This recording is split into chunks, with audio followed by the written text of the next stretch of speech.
ஏற்கனவே விஜய் அவர்களுடைய அப்பா முன்னால் ஒரு ஒரு ஒரு 10-15 வருஷத்துக்கு முன்னாலன்னு நினைக்கிறேன், எனக்கு நினைவு இருக்குன்னா, தமிழ் திரைப்பட உலகத்தில் விஜய் வந்து எவ்வளோ செஞ்சிட்டாரு மக்களுக்காக, என்ன செஞ்சார் அப்படின்னு பேட்டி கொடுத்தாரு. சரி, செஞ்சிட்டாரு, இனி அதுக்கு ஒரு பிரதிபலன் வேணும், அதுக்காக அவர் அரசியலுக்கு வருவார், அரசியலுக்கு ஏன் வாராரு அப்படின்னு சொல்லி பத்திரிகையாளர்கள் கேட்கும்போது இதை வந்து சொன்னார்.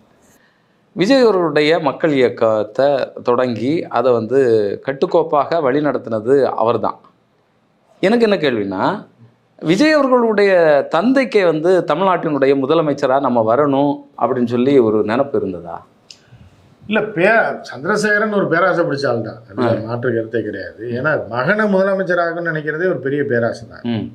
ஏன்னா ஸோ அதற்கு வந்து வாய்ப்பு இல்லை, வாய்ப்பு ரொம்ப கம்மி. இருந்தாலும் ஒரு இதுதான், எதையாவது ஆட்டையை போடணுன்றதான். இவ்வளோ குட்டி கிடக்கு அப்படிங்கும்போது நம்ம கொஞ்சம் அள்ளிக்கலாம் அப்படின்ற ஒரு மனநிலை படைத்தவர் தான் சந்திரசேகரன். ஸோ அந்த வகையில் தான் ஒரு மகனை நம்மளுக்கு எவனும் ஓட்டு போட மாட்டான்ற மாதிரி அவரும் ட்ரை பண்ணார். இந்த இது ஒரு பித்து பிடிச்ச ஒரு கிழமெல்லாம் இருந்தான், கேஸ் போட்டே இருப்பான், அவன் மாதிரி ரோல்லாம் நடிச்சு பார்த்தாரு, மக்கள் நம்ம இருக்கலாம் நல்லா ஓடுன்னு. எவனுமே சீந்தலை. சீந்தலை என்னன்னா சரி மகனை வச்சே ட்ராவல் பண்ணுவோம் அப்படின்றதுல போயிட்டு இருக்காங்க. இல்லை, எனக்கு ஒரு சந்தேகம் என்னென்னா, இவர் வந்து தமிழக முதல்வர் ஆகணும், அரசியலுக்கு வரணும் அப்படின்னு சொல்லி எஸ்.ஏ. சந்திரசேகர் ஒரு முயற்சி எடுத்தார். கடைசியில் வந்து விஜய் அவர்களுக்கு நான் அரசியலுக்கு வரேன், நான் தான் இதில் நிற்பேன் அப்படிங்கிறதுலையே ஒரு பிரச்சனையாகி. அப்படிலாம் கிடையாது, சந்திரசேகரனுக்குலாம் தெரியும், அவர் சாதாரண டைரக்டர், அவர் எப்படி அரசியலுக்கு வந்து முதலமைச்சர் ஆவார்? இல்லை, இந்த இயக்கத்தை எல்லாம் கட்டுப்படுத்தினது எல்லாம் அவர் தானே ஒரு கட்டத்தில் தானே பிரச்சனை. அது கட்டுப்படுத்துறதுக்காக வந்து அவர் எப்படி ஒருத்தர் ஆரம்பித்து ஒரு கிளப் ஆரம்பித்து இது பண்ணிட்டாருன்னா அவர் முதலமைச்சர் ஆக முடியுமா? இல்லை, அந்த அந்த எண்ணத்தினுடைய அடிப்படையில் இந்த வேலைகள்லாம் செஞ்சாங்களா? காவாங்கிற கவுன்சிலராக கூட ஆக முடியாது யார்? சந்திரசேகர் அப்படிலாம் கிடையாது. அவர் வந்து மகனை கொண்டு வந்து அந்த மகனை நம்ம கட்டுப்பாட்டுக்குள்ளே வச்சுக்கணும், அந்த இயக்கத்தை நம்ம கட்டுப்பாட்டில் முதல்ல வச்சு அந்த இயக்கத்தின் கட்டுப்பாட்டில் மகனை வச்சிடணும். அப்போ ஒட்டுமொத்த எல்லாமே நம்ம கட்டுப்பாட்டில் இருக்கும். நம்ம மகனை பொம்மை மாதிரி முதலமைச்சராக வச்சுக்கிட்டு நான் சொல்கிறத கேள்றான்ற மாதிரி பண்ணி டார்ச்சர் கொடுத்ததுனால தான் விஜய் ஒரு ஒரு எக்ஸ்ட்ரீம் லிமிட்டுக்கு போய் அப்பாவாக இருந்தாலும் பரவாயில்லன்னு கொண்டு அனாதாசிரமத்தில் சேர்த்து வெளியே விட்டுறான், ஜகிட்ட கொண்டு போய் விட்டு வந்தாங்க. அதனால் வந்து என்னென்னா பெற்ற தாய் தகப்பன் 2 பேரையும் நீ வீட்டில் இருந்தாங்கன்னா நமக்கு தொல்லை அப்படின்னு சொல்லி கொண்டு போய் அனாதாசிரமத்தில் சேர்த்து விட்டாப்புல. எலெக்ஷன் வரைக்கும் ஜகிட்ட கொண்டு விட்டு வந்துட்டாங்க, வெளியே விட்டுறாங்க. ஜக்கி வாசுதேவ். ஆமாம், பார்த்துக்குங்க, வெளியே விட்டுறேன். அதுக்கப்புறம் இடையில தப்பிச்சு வந்தாப்புல சந்திரசேகரன். இல்லை, இவங்க வந்து ஒரு பேட்டி கொடுத்தோன்னே திருப்பி தூக்கிட்டு போயிட்டாங்க. இப்போ எலெக்ஷன் எல்லாம் முடிஞ்சிச்சுல, இன்றைக்கி ஒரு நாளைக்கு என்னை விடுங்கன்னு சொல்லி நேற்று வந்து ஏதோ பேட்டி கொடுத்தாங்க. இல்லை, அப்போ விஜயினுடைய வற்புறுத்தலினுடைய பேரில் கூப்பிட்டுட்டு வந்து விஜய்க்காக பேசுறதுக்கு இது பண்ணாங்களா ஒரு சென்டிமெண்ட்? விஜய் வந்து இப்போ யாரை பற்றியும் கவலைப்பட மாட்டாங்க. விஜய்க்கு வந்து இவர் மைனஸ் தான். யார்?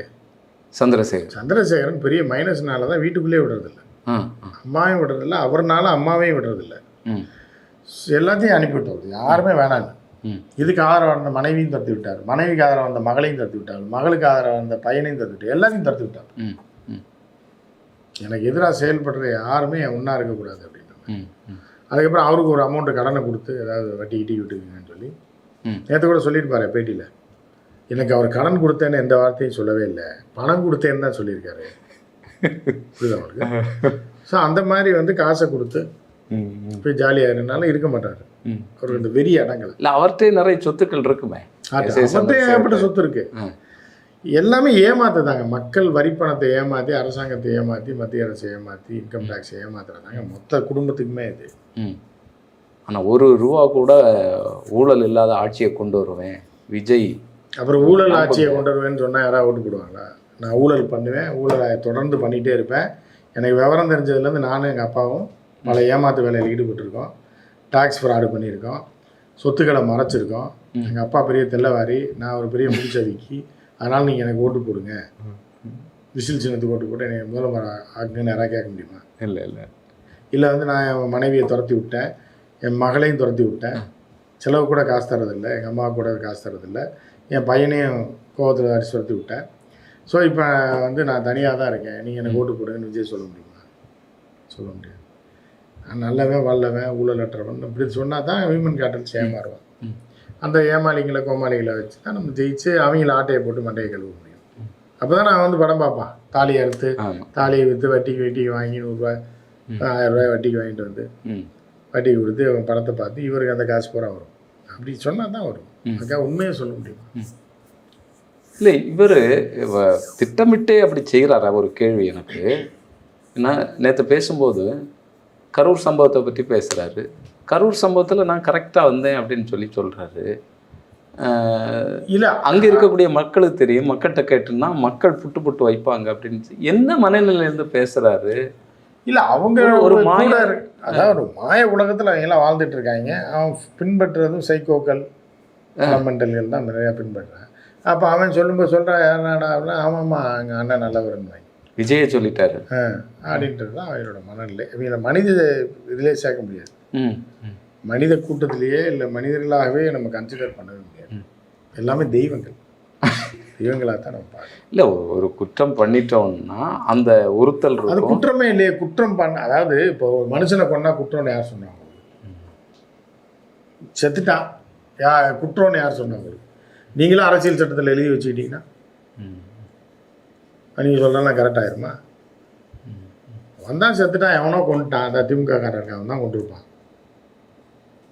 நீங்கள் எப்படி எங்களை சொல்கிறீங்க? நான் தான் கூப்பிட்டு பார்த்தேன்ல எல்லாத்தையும் வர வச்சு.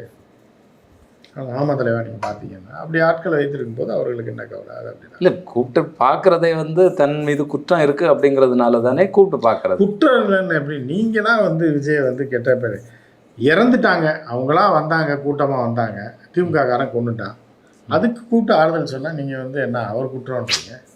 திமுக செஞ்சதுக்கு கூப்பிட்டு ஆறுதல் சொல்கிறாப்புல. சரி நீங்களாம் கூட்டமாக வந்தீங்க, ஒருத்தர் நெருக்காம தான் நின்னீங்க, தள்ளி தள்ளி தான் நின்னீங்க, ரொம்ப உங்களுக்கு விஷவாயுவை போட்டு விஷத்தை கொடுத்து உங்களுக்கு கொண்டுட்டான். சரி ரைட்டு பார்த்துக்கலாம், நான் பார்த்துக்கிறேன் அப்படின்னு தான் அதுக்கு அர்த்தம். இல்லை இவர் எல்லா கூட்டத்திலையுமே நான் ரொம்ப வலிகளை தாங்கி உங்களுக்காக நான் நிற்கிறேன், இவ்வளோ வலிகள் வேதனைகள். ஆமாம், சீக்கிரம் எந்திரிக்கணும்ல, 7-8 மணிக்கெலாம் எந்திரிக்கணும்னா சாதாரண விஷயமா? அது ஒரு வழி தானே. திரைப்படத்துக்கு நேரமே, திரைப்பட ஷூட்டிங் எல்லாம் நேரம், அது தூங்குறது இஷ்டத்துக்கு போகாமல் இருக்கலாம்ல. போகாமல் இருப்பார். எல்லா ஷூட்டிங் கரெக்டாக போயிட்டார் நேரம் சொன்னான். நேரத்துக்கு போயிடுவார், ஒரு வாரம் அப்படி போவார், அப்புறம் திடீர்னு லீவ் விடுவார். இப்போ இவரே ஏதோ பண்ணிக்குவார். அரசியலில் வரலைன்னா நீங்கள் கேட்பீங்கல்ல, அதில் சினிமாவில் யார் கேட்பா? 2 வருஷம் போகும், 2 மாதம் நடக்க வேண்டிய ஷூட்டிங் 2 வருஷத்துக்கு போகும். எவன் காசுலேயே மஞ்சள் குளிச்சு சுற்றிட்டு இருப்பாங்க. ஸோ அதுக்கும் இதுக்கும் வித்தியாசம் இருக்குல்ல. தெரியாமல் அரசியலுக்கு வந்துட்டோம் அப்படின்னு சொல்லி ஒரு நினப்பு உள்ளுக்குள்ளால இருக்கா? அடிக்கடி லீவ் போட்டார்? அப்படிலாம் இல்லை, அடிக்கடி லீவ் போட்டார். அதுக்கும் ஒரு அரசியலுக்கு வந்தது என்ன நடக்கும்னு தெரியும். ஏன்னா ஸ்கின் எல்லாம் கருத்து போச்சு. அது மேக்கப் போட்டு ஏமாத்தினது. ஓகே, இயல்பாகவே கருப்பு தான். ஆமாம், அவர் என்ன யானை சிகப்பு தானே ஏற்கனவே. அவர் ஏற்கனவே சிகப்பு தான், அண்ணன் தகதகன்னு மின்னிட்டா இருந்தார். அதோட சேர்த்து கருப்பு மேக்கப்பையும் போடுறது. வெயில் அலைஞ்சு அண்ணன் டேன் ஆகிட்டாருன்னு இந்த பிள்ளைங்கெல்லாம் குதிச்சுடும். ஐயோ எப்படி இருந்த அண்ணன், நீங்கள் வர வேணான்னு சொல்லுவாங்க. அதுக்காக போட்ட மேக்கப் தான் அது. அதனால் எல்லாமே விஜய் வாழ்க்கையில் எல்லாமே மேக்கப் நடிப்பு தான். அந்த வலைக்குள்ளே போய் சிக்கினான்னா அவன் குடும்பம் நாசமாகி தமிழ்நாடு நாசமாக போயிடும். அதுதான் இப்போ அந்த திரைப்பட பேட்டனுக்குள்ளாலேயே அரசியலையும் அப்படியே பார்க்குறாரா? இதுவும் சினிமா மாதிரி தான். டைலாக் சினிமாவாக தான் எல்லாத்தையும் பார்க்குறாரு. டைலாக்காக தான் எல்லா பேச்சையும் பார்க்குறாரு. சினிமா நடிகர்களாக தான் பெத்த தாய் தந்தையே கூட ஒரு நடிகராக தான், கேரக்டர் ஆர்டிஸ்டாக தான். இந்த கேரக்டர் சரியில்லை, தேவைன்னா இந்த கேரக்டர் வேணும்னா தூக்கி விட்டுருங்க, அப்புறம் வர சொல்லுங்க 6 மாதம் கழிச்சு. அந்த மாதிரி தான் அவர் எல்லாத்தையும் அப்படி தான். உலகமே ஒரு நாடக மேடைங்கிற மாதிரி. இப்போ இவர் முக ஸ்டாலின் பார்த்தீங்க அப்படின்னா அவரை பிரகாஷ் ராஜ் மாதிரி தான் நினைப்பாரு. கில்லி படம் பிரகாஷ் ராஜ் மாதிரி தான். எது செஞ்சாலும் அவர் தான் செய்கிறாரு, அவர் வில்லன் கேரக்டர் அப்படின்ற மாதிரி தான் பார்க்கலாம். அதுக்கு உள்ளாலேயே சுத்திட்டு இருக்காரா? அந்த மனநிலைக்கு உள்ளாலேயே சுற்றி, அதுதான் அவரோட மனநிலைக்குள்ள சுற்றி இல்லை, அதுதான் அவரோட முழு நேர எண்ணமும். அதுதான் இந்த கேரக்டரை நம்ம சரியா பண்ணணும். ஆமாம், நமக்கு எதிராக வில்லன் பார்க்க வர்றாங்கன்னா அவங்க பூரா இந்த ஆர்டிஸ்ட் யார், இவரை பார்க்க வர்றவன் பூரா அந்த தாவேக்கா தொண்டன் பூராவே ஜூனியர் ஆர்டிஸ்டா. ஆமாம், 300 ரூபா 500 ரூபா கொடுத்து கூப்பிட முடியும். அதில் ஓசியில் வர்றாங்க. நம்ம கையை காட்டுறோம், பேசுகிறோம், வைக்கிறோம், அதுதான். அதை தாண்டி எதுவும் இல்லை. ஆனால் நல்லா தான் இருக்கும். அவர் முதல்வர் ஆயிடுச்சுன்னா தமிழகம் நல்லா இருக்கும், நல்ல மகிழ்ச்சியாக என்டர்டெயின்மெண்ட்டாக இருக்கும், சிறப்பாக இருக்கும். பாப்பா, உங்களுடைய நேரத்திற்கும் கருத்திற்கும் மிக்க நன்றி. நன்றி, வணக்கம்.